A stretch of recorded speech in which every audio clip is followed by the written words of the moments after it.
Thank you, John. Perfect song. Just what I needed to hear. Oh, hi, everybody. That minister's gathering was a lot of work. And I think I did the week coming up to it and went through it not completely healthy in my body. But I kept pushing through. You can do that. You can keep pushing and pushing and pushing. So that when Barbara and I got on a plane and landed in Fort Lauderdale, one of the first 2 or 3 things we did was Barbara took me to the doctor, and I was diagnosed with bronchitis and given all kind of pills to take, which I took faithfully, and it finally went away, but it took its toll. So being at the beach, resting on the beach, in our chairs, under our umbrellas with the crashing waves was the perfect thing to heal all that. And it was like the best time we've spent at the beach. I think we only had 3 points of drama.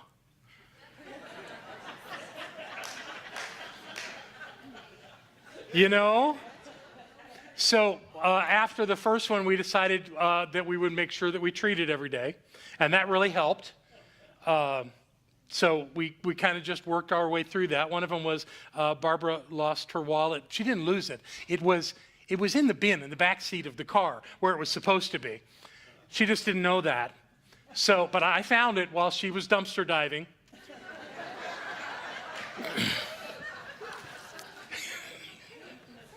I only tell you that just to try to create a little balance of what you're going to hear later.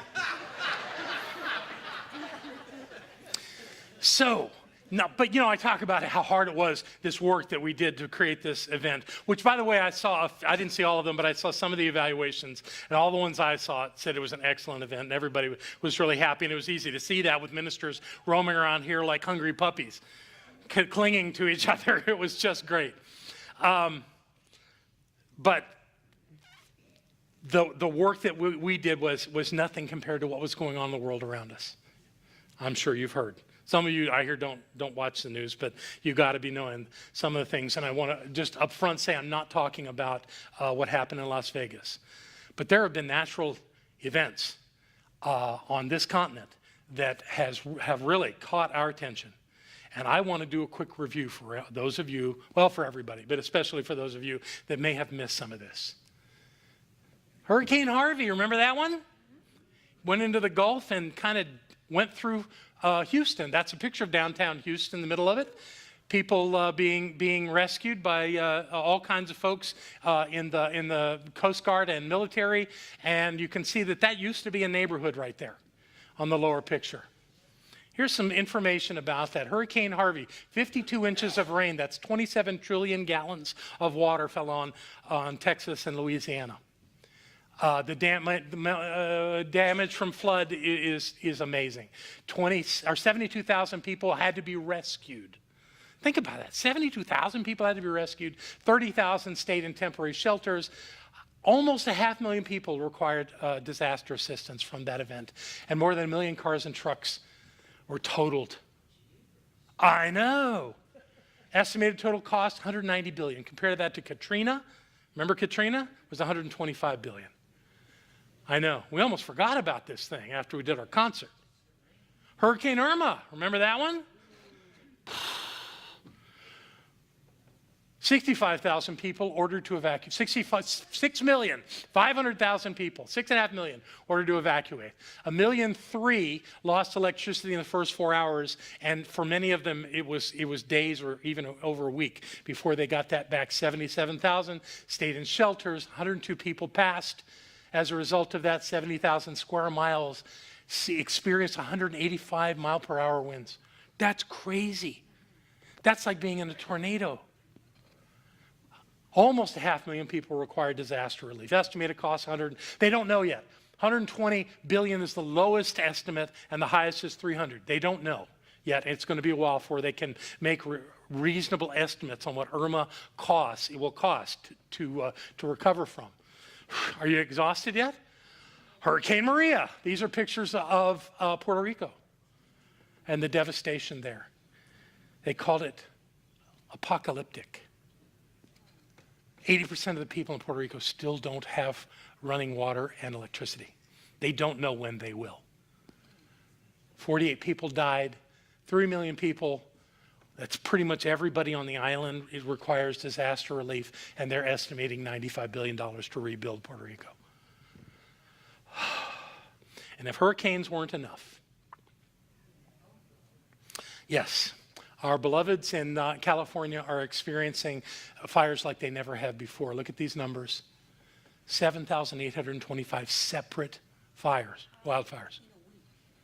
No, that's over the course of this thing. More than 8.5 million acres consumed by fire. 23 people have passed. 3,500 structures have been destroyed. Homes. A Walmart burned to the ground. A Walmart. I didn't think they could burn. Property damage already estimated at $65 billion. They don't know where it's going, because there's still some fires going on out there. It's still going that way. So, wow, in just a matter of about 6 weeks, all of this stuff has happened. So I ask you, how do people, I don't know how many people, there are no real numbers on how many people are actually affected by these things, these hurricanes and these fires. Millions of people, millions and millions and millions of people are trying to figure out how to put their lives back together. That's hard. That's hard. We're blessed here. I think when the Irma waves came through, we lost power for an hour. Some people in town lost it for a little less than a day. Okay, we got through that. That's easy. But whoa, what do you do when your house isn't there anymore? When somebody you love died out of this, when you lose your car in a flood and there are no cars to get. There's not a million cars sitting around to sell in Houston. What do you do? What is the affect? What is the experience? How do you function with this kind of a life experience? In the middle of all this, we're sitting on the beach, and Barbara is a Facebook freak. And I say that in balance of fact that I go on Facebook maybe once a month. She starts reading me some passages that someone in California put out. And I want to introduce you to this woman. Sweet lady. Reverend Jane Beach lives in Santa Rosa, California. She is not a senior minister of a community. She's a focused minister, I would say. She's an amazing writer. Some of you will remember when Barbara gave this amazing talk on the women of New Thought. Mothers of New Thought. Jeff, you did that on Mother's Day. Yeah. And someone said, you should write a book. And Barbara said, well, it's already been written. Jane Beach wrote it about the mothers of New Thought. She's a writer. She writes great books. She's got several books that are available online. And she's also an artist. And she works with people in California, and she lives this amazing life. To me, it's mystical how she does this.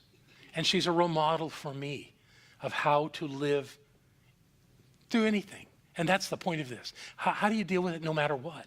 No matter what, how do you function in life? And I want to read you I'm going to share with you some of the things that Jane has written and posted recently on her Facebook page. This picture on the right is something she painted. Let me read this with you. I'm not meant to play small. If I do, my life just gets more and more uncomfortable. That nagging feeling of telling me that I'm settling for less than what life is trying to offer me. It's my wake-up call for joy. I'm at choice. Keep doing the same thing or step onto the path life's new direction has set before me. It's time to trust and say yes to joy. Isn't that a great way to be in the world? She wrote this at 7 o'clock in the morning on October the 9th.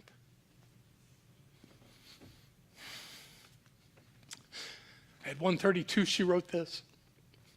I've been evacuated due to fires.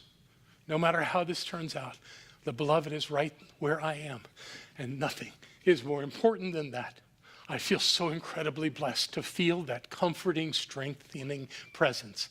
I have much to be grateful for, with faith, love, and gratitude for all of you. Jane. Whew. Day kind of moved, huh? She's still in her bliss, though. She's still in her joy. The fires are coming toward her home. She's been evacuated. She's still joyful. Some people will go, what's wrong with this woman? She knows something.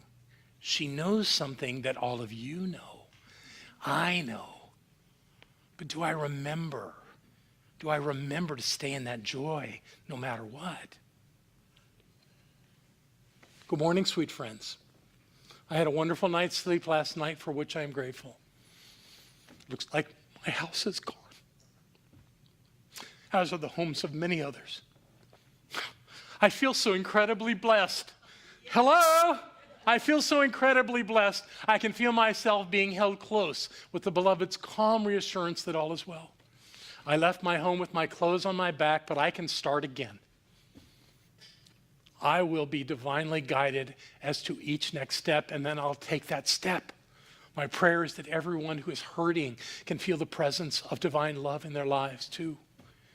It will heal us all. You, my Facebook family, are a blessing to me. I love you. She's lost her home. She's lost everything. Everything. It's all gone. She and thousands, perhaps millions of others have lost everything. I want to guarantee you that not everybody that's going through this hell is experiencing it this way. Wow. I want to be honest with you that I have not mastered this. I can still fall into that pit of despair that, it's not working out. And Barbara, on this particular trip, identified my mantra during that. It's, damn it.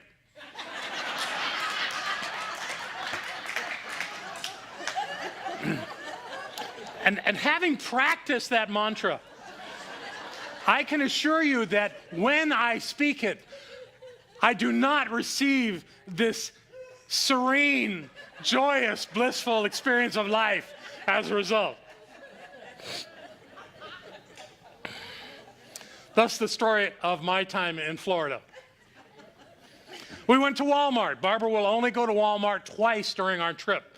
Otherwise, it feels like work. So we go early and we get everything we need, and then we go back one more time for anything we didn't get. Second trip to Walmart. We got everything we had on the list. It was all great. We went out to the car. We loaded the stuff in the car. We got in. We're driving back to the condo where we're staying, and I realize that I don't have my book. My book. Now, most of you that only see me in this room probably have never seen my book. But if you see me outside of this room, especially on a day other than Sunday, this thing is attached to me. It's my organizer. It's made by a company called Daytimers, and I use it and have used it most of my life. That or something similar. And what will often happen is when I'm checking out somewhere, someone will comment on how organized I am, how everything is just in its place, and they're so impressed. And I'll make this little statement. Yeah, that's great till I lose it. Now, I've stopped saying that for the most part in my life, but it still lingers.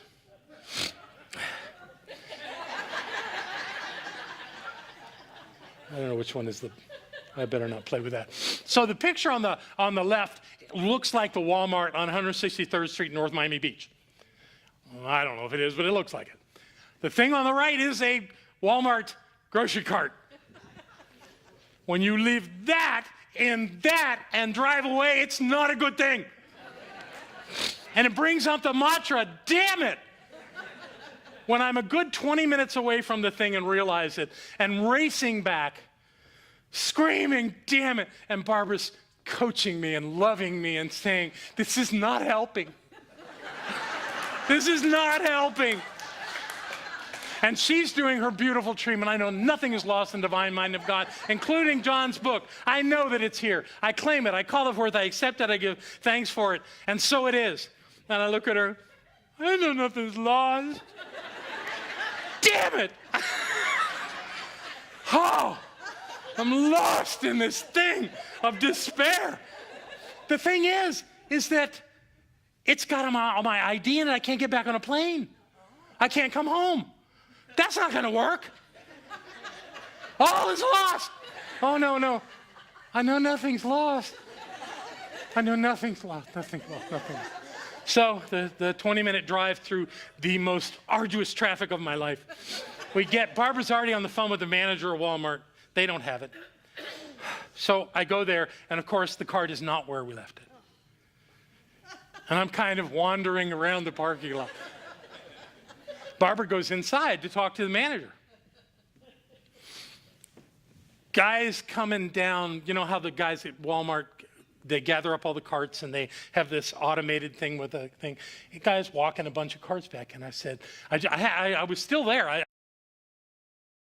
I said, cart here with book. He said, oh, that was your book? I hugged him, picked him up. Barbara came over and said, drop him. He said, I gave it to a manager. Go inside, ask for a manager, they'll give it to you. It took about 3 managers to find one that could speak to me about this, but we found one, and sure enough, after about 10 minutes, they brought me my book. I opened my book, and all the money's gone. No. That's what the manager did. Oh, no. I go, no. And I started peeling through this book with all the things that I would have lost and not had they not brought it in. I'll give up to $80. I was actually more bothered by the fact that they took the change. You really needed the change? But everything else was intact. So I was absolutely fine with that. And I figure it was my dammits that lost my cash. So from this, I want to learn that no matter what, I'm okay. No matter what, I'm okay. Doesn't matter what it looks like, I'm okay. The presence of the divine is where I am. I want to be like Jane Beach. I want to know it no matter what. I don't want to have to go through what she has had to go through. But I want to know that no matter what. And I will continue arduously to work on this in my life. I will do what it takes. And I offer this to you as your opportunity to do the same. No matter what's happening, no matter what the judge says, no matter what the doctor says, no matter what the policeman says, no matter what your partner says, you're okay. You're okay because the presence of the divine is where you are always, without exception.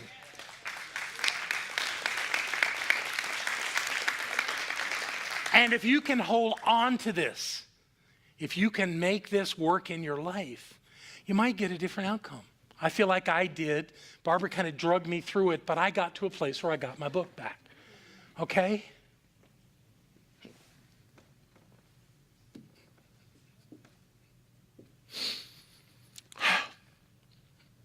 Oh my goodness. I'm in awe of the news I just received. Apparently the board president of the condo association snuck in and found that 6 condos in a cul-de-sac at the bottom of the hill survived the fire.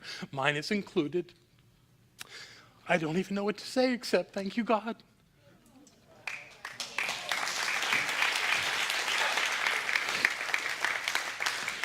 If this teaching is real, if this teaching is what we say it is, then that's how it works when we work it. You don't have to go declaring that you're healthy. You don't have to go declaring that you're solvent and all the things that we kind of think is what we must do. We must live in it. We must submerge ourselves in this joy of life. And then life responds in a much gentler way. And when we argue and grapple with life, it gets hard. It just gets hard. And when the thing happens and we go, damn it, it gets harder. It doesn't get easier. And what we want is that joyous, blissful life. Don't we? Does anybody here not want that? Of course. We have to do it consciously. We have to not give in to this idea that something's wrong. It does not serve us. We have all that we want, and we create it by knowing who we are, by remembering who we are, by remembering this path, this joyous, beautiful, wonderful path. This is the banner on her website. And she's experiencing that. Now, I'm not going to tell you that everything was just peachy keen.